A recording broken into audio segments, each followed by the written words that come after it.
৪৮তম সাক্ষী আলিয়া হাসান জুনায়েদ উনি সাক্ষ্য দিয়েছেন গতকালকে জবানবন্দি। আজকে আমি জেরা করেছি।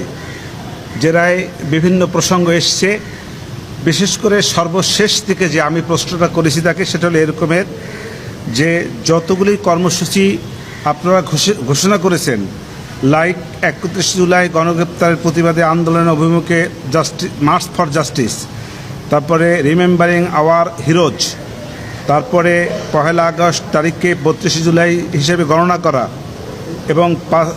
এবং এক দফার দাবি, এই যে এক দফা বলতে সরকার পতনের এক দফার দাবি, এই যে দাবিগুলি ছিল পর্যায়ক্রমে নীল নকশার অংশ, যার সর্বশেষ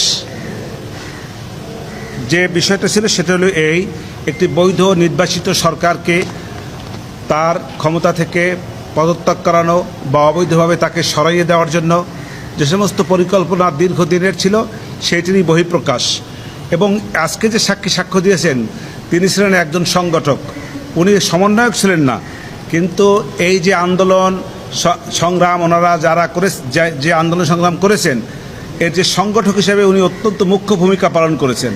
অতএব আমি মনে করি এই যে আন্দোলনটা তারা করেছিলেন সে আন্দোলনটা ছিল অবৈধ এবং বৈধ সরকারকে উৎখাতের জন্য।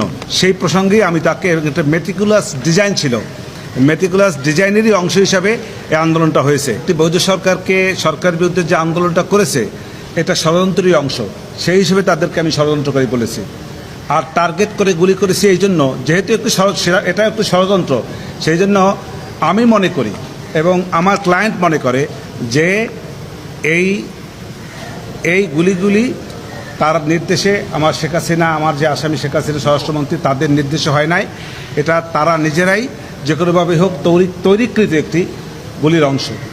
এর সঙ্গে স্বরাষ্ট্রমন্ত্রী শেখ হাসিনা তারা কেউ জড়িত না। আমি মনে করি আমি মোটামুটি যেসব সাক্ষীদেরকে জেরা করেছি, আমি ভালো জেরা করেছি, ভালো ভালো পয়েন্ট আমি আনতে পেরেছি। একটা জিনিস ক্রিমিনাল মামলা, একটা জিনিস স্বীকৃত, সেটা হলো এই যে হাজার কথা যদি আসামির বিরুদ্ধেও যায়, একটি কথাও যদি আসামির পক্ষে যায় এবং সেইটি যদি যৌক্তিক হয় এবং বিজ্ঞ আদালত যদি মনে করেন যে এই বিষয়টাকে যুক্তির নিরিখে বিচার করা যায়, তাহলে একটি পয়েন্টের উপরেও আসামিকে খালাস দেওয়া যায়। অতএব আমি বলছি না যে আমার আসামি খালাস পাবে, এ কথা নিশ্চিত, তবে পাবে না এ কথাও নিশ্চিত না।